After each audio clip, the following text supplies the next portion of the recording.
नमस्कार साथियों, स्वागत है आप सभी का एक बार फिर से। मैं रुपेंद्र सिंह। तो हम जैसा कि ज्योग्राफी पढ़ रहे थे और ज्योग्राफी में हमने 2 चैप्टर कंप्लीट कर लिए थे और उसके बाद में हमने कुछ प्रश्न उत्तर किए थे। और आज हमने दूसरा चैप्टर पढ़ा था, पृथ्वी की उत्पत्ति एवं विकास, origin and evolution of earth. आज हम उसी चैप्टर के को शॉर्ट में उसका क्विक रिवीजन करने वाले हैं, उसको शॉर्ट में पढ़ने वाले हैं, ताकि हमने जो कुछ भी उस अध्याय में पढ़ा था हम उसको पढ़ के हम आगे अगले चैप्टर की तरफ बढ़ सकें। इसलिए इस वाले अध्याय को पढ़ने वाले हैं। ये हम एनसीईआरटी की ज्योग्राफी पढ़ रहे हैं। वैसे तो ये कक्षा 11 का कक्षा 11 की जो ज्योग्राफी की जो एनसीईआरटी की बुक है उसका दूसरा दूसरा अध्याय है, लेकिन ये सभी जो एग्ज़ाम्स है उनके लिए इम्पोर्टेंट है। तो चलिए आगे बढ़ते हैं। ये इस अध्याय को शुरू करते हैं। आप यहाँ पे पहले तो देख सकते हो कि इस प्रकार के ये सोर्स नोट्स हैं, लेकिन आपको इतना जो हाई इतना ये जूम करके नहीं देख पा रहे होंगे, इसलिए अब हम इसको अच्छे से विस्तार में पढ़ेंगे। ये इंग्लिश में है। तो चलिए शुरू करते हैं जो क्विक जो रिवीजन है उसे। तो सबसे पहले हमने पढ़ा था कि ब्रह्मांड की उत्पत्ति के बारे में। तो ब्रह्मांड की उत्पत्ति महाविस्फोट सिद्धांत से हुई। ब्रह्मांड की उत्पत्ति महाविस्फोट सिद्धांत से हुई, जो कि जॉर्ज लेमेंटर के अनुसार, जो कि लॉर्ड जॉर्ज लेमेंटर ने बताया 1931 में। और दूसरा है साम्यावस्था सिद्धांत, जो कि थॉमस गोल्ड और हरमन बोंडी तथा फ्रेड होयल ने बताया। साम्यावस्था सिद्धांत यानी कि steady state theory, Thomas Gold, Herman Bondi तथा फ्रेड होयल। अब अगले अगले टॉपिक की तरफ बढ़ते हैं, तो वो है महाविस्फोट सिद्धांत। और महाविस्फोट सिद्धांत विस्तारित ब्रह्मांड परिकल्पना, जिसे विस्तारित ब्रह्मांड परिकल्पना भी कहते हैं, एडविन हब्बल के अनुसार, जो कि 1920 में कहा था एडविन हब्बल ने। और आकाशगंगाओं के मध्य लगातार बढ़ती दूरी, रेड शिफ्ट परिघटना, आकाशगंगाओं के मध्य लगातार बढ़ती दूरी और रेड शिफ्ट परिघटना के कारण इसे एडविन हब्बल ने विस्तारित ब्रह्मांड परिकल्पना कहा। हमने जाना था कि रेड शिफ्ट परिकल्पना, जब रेड शिफ्ट दिखाई देता है तो मतलब है कि आकाशगंगा एक दूसरे से दूर जा रही है, और ब्लू शिफ्ट दिखाई देता है उसका अर्थ है कि आकाशगंगा एक दूसरे के नज़दीक आ रही है। फिर आता है एकाकी परमाणु। तो 13.7 अरब वर्ष पूर्व विस्फोट हुआ। उसमें उस एकाकी परमाणु का और ऊर्जा पदार्थ में परिवर्तित हो गई, और 3 लाख परमाणविक पदार्थ और 3 लाख परमाणु पदार्थ और ब्रह्मांड पारदर्शी। आप यहाँ पे देख सकते हो कि यहाँ पे ये हिंदी के साथ साथ यहाँ पे इंग्लिश में भी ये दिया हुआ है, आप इसे भी पढ़ सकते हो। तो चलिए आगे बढ़ते हैं और जो हिग्स बोसोन के बारे में पढ़ते हैं।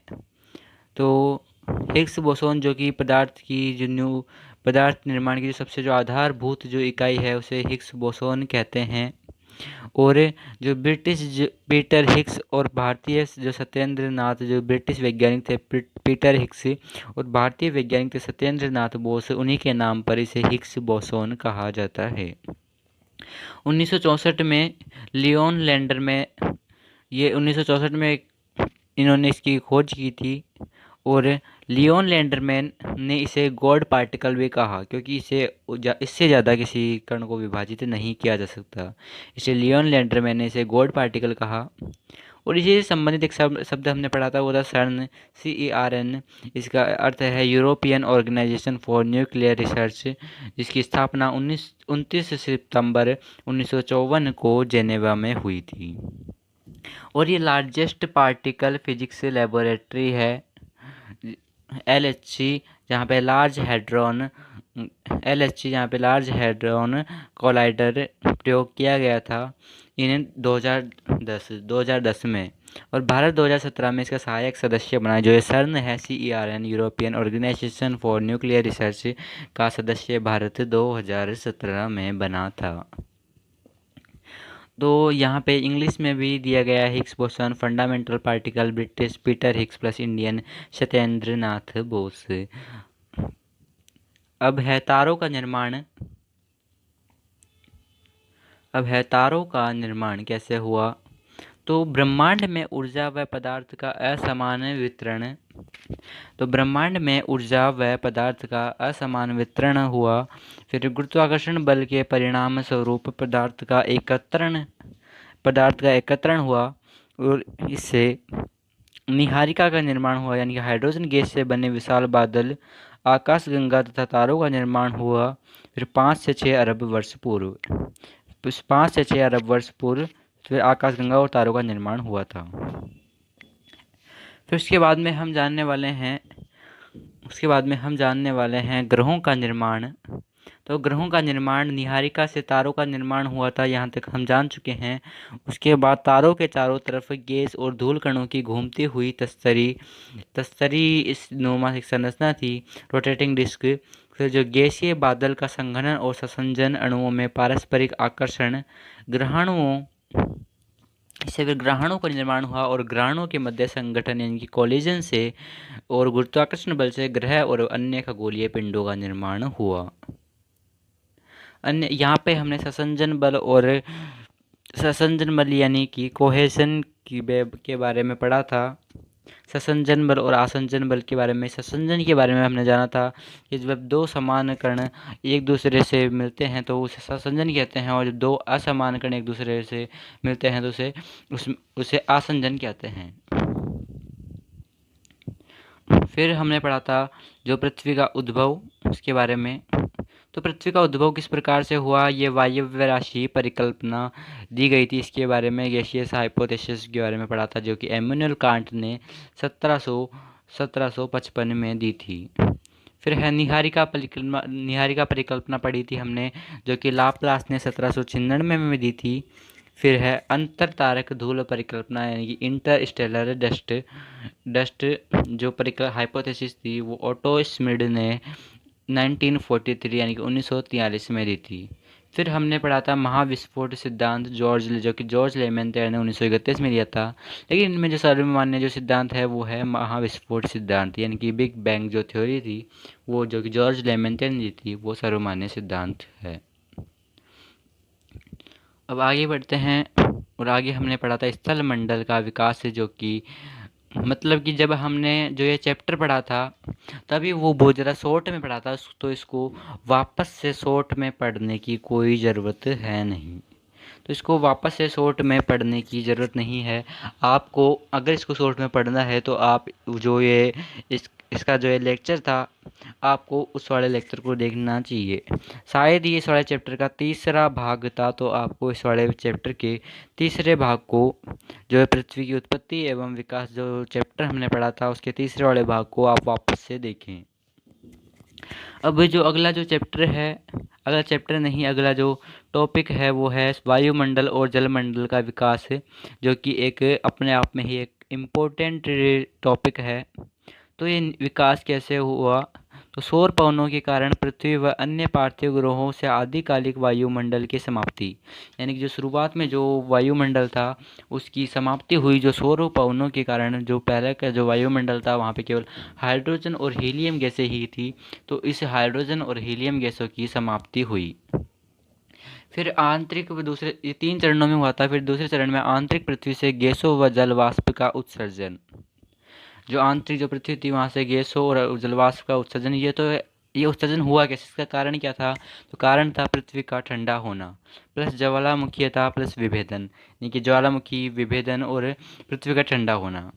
तो प्रमुख गैसें थी जो कि पृथ्वी से बाहर निकली इस प्रक्रिया के दौरान, तो वो गैसें थी जलवाष्प, नाइट्रोजन, कार्बन डाइऑक्साइड, मीथेन और अमोनिया। तो इसे याद रखिएगा, जलवाष्प, नाइट्रोजन, कार्बन डाइऑक्साइड, मीथेन और अमोनिया। और जलवाष्प के संघनन से जलमंडल का निर्माण हुआ।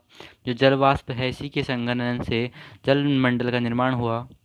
फिर आता है वायुमंडलीय ऑक्सीजन का निर्माण कैसे हुआ, तो 380 करोड़ वर्ष पूर्व महासागर में जीवन का विकास हुआ, महासागर में जीवन आया। फिर ऑक्सीजन आई 250 से 300 करोड़ वर्ष पूर्व प्रकाश संश्लेषण की प्रक्रिया से। फिर हमने जाना था जीवन की उत्पत्ति के बारे में कि किस प्रकार जीवन की उत्पत्ति हुई। तो जीवन की उत्पत्ति को एक प्रकार की रासायनिक प्रतिक्रिया, एक रासायनिक अभिक्रिया, रासायनिक प्रतिक्रिया बताया गया है। जीवन का विकास लगभग 380 करोड़ वर्ष पहले हो गया था। जैसे कि हमने पढ़ा था कि जीवन का विकास 380 करोड़ वर्ष पहले महासागरों में हो गया था। तो जीवन का विकास 380 करोड़ वर्ष पहले ही हो गया था और हम सभी स्टार डस्ट से बने हैं। तो दोस्तों आपका जो काम है कि स्टार डस्ट क्या होता है, आपको इसके बारे में पता लगाना है। और मैं बस आपको इतना बता सकता हूँ कि हम सभी स्टार डस्ट से बने हैं। अब आपको पता लगाना है कि स्टार डस्ट क्या है, क्यों है। तो चलिए अब आगे बढ़ते हैं। वैसे तो सामान्यतः जो स्टार जो यानी कि जो तारे हैं, उसी जो उसमें जो बनने में जो कुछ कण धूल कण जो छूट गए थे, उन्हीं को स्टार डस्ट कहते हैं। और स्टार डस्ट से ही हमारा शरीर बना है, यानी कि हम सभी स्टार डस्ट से ही बने हैं। तो अगला जो वो है अन्य तथ्य, जो लास्ट जो इस चैप्टर का जो टॉपिक है वो है अन्य तथ्य, जो तथ्य छूट गए हैं वो। तो हमने इस चैप्टर में एक जो शब्द पढ़ा था वो था कॉस्मिक माइक्रोवेव रेडिएशन बैकग्राउंड, यानी कि CMRB या फिर CMB, cosmic microwave radiation background, जो कि आर्नोपोजियंस और रॉबर्ट विल्सन ने बताया था बिग बैंग से उत्पन्न ऊर्जा का अवशेष। फिर हमने पढ़ा था प्रकाश वर्ष के बारे में। तो प्रकाश वर्ष एक दूरी का माप है जो कि एक साल में प्रकाश द्वारा चली गई दूरी को बताता है। तो प्रकाश वर्ष कई लोग इसे समय का माप समझते हैं, लेकिन ये समय का माप नहीं है, कि दूरी का माप है। यानी कि एक साल में प्रकाश जितनी दूरी तय करता है उसे प्रकाश वर्ष कहते हैं। और इसकी प्रकाश की जो गति होती है वो होती है 3 लाख किलोमीटर प्रति सेकंड, यानी कि एक सेकंड में प्रकाश 3 लाख किलोमीटर की गति दूरी तय कर लेता है। जो लाइट है वो एक सेकंड में 3 लाख किलोमीटर की दूरी तय करती है। और जो पृथ्वी और सूर्य के मध्य प्रकाश वर्ष के अनुसार जो दूरी है वो है 8.311। वैसे तो जो सूर्य और पृथ्वी के बीच में दूरी है वो है 14 करोड़ 95 लाख और 98 हज़ार किलोमीटर, लेकिन जो ये प्रकाश वर्ष में से मापे तो वो 8.311 होती है। और फिर जो पृथ्वी और चंद्रमा के मध्य जो प्रकाश वर्ष की दूरी है वो है 1.255 सेकेंड। और फिर दो आकाशगंगाओं के मध्य हजारों प्रकाश वर्ष की दूरी होती है। ये भी एक कथन याद रखिएगा कि दो जो आकाशगंगाएं हैं होती है उनके मध्य हजारों प्रकाश वर्ष की दूरी होती है। और आकाशगंगाएं एक दूसरे से अभी भी दूर जा रही है, लेकिन कुछ आकाशगंगाएं हैं जो एक दूसरे के नज़दीक भी आ रही है, जैसे कि हमारी आकाशगंगा। और जो एंड्रोमेडा जो आकाशगंगा है हमारी, जो यानी कि देवयानी जो आकाशगंगा है, वो हमारी आकाशगंगा जो कि मिल्की वे यानी कि दुग्ध मेघला, और जो एंड्रोमेडा यानी कि देवयानी है, वो अभी भी एक दूसरे के नज़दीक आ रही है। और दोस्तों ये उसी को इंग्लिश में लिखा हुआ है यहाँ पे। तो दोस्तों इस वाले अध्याय का क्विक रिवीजन था जो कि यहीं पे समाप्त होता है। अब ये वाला जो चैप्टर है वो पूरी तरीके से ख़त्म हो चुका है, और अब हम अगला जो चैप्टर है उसे पढ़ने वाले हैं अगले वीडियो में, यानी कि सोमवार से हम जो अगला जो चैप्टर है उसे पढ़ने वाले हैं। तो दोस्तों कैसा लगा आपको वीडियो अच्छा लगा तो वीडियो को लाइक कीजिए, चैनल को सब्सक्राइब कीजिए दोस्तों, और वीडियो को ज़्यादा से ज़्यादा शेयर कीजिए। वीडियो को ज़्यादा से ज़्यादा शेयर कीजिए और वीडियो पर कमेंट करके ज़रूर बताइए कि आपको ये वीडियो कैसा लगा। तो देखने के लिए धन्यवाद। मिलते हैं अगले वीडियो में। Thank you.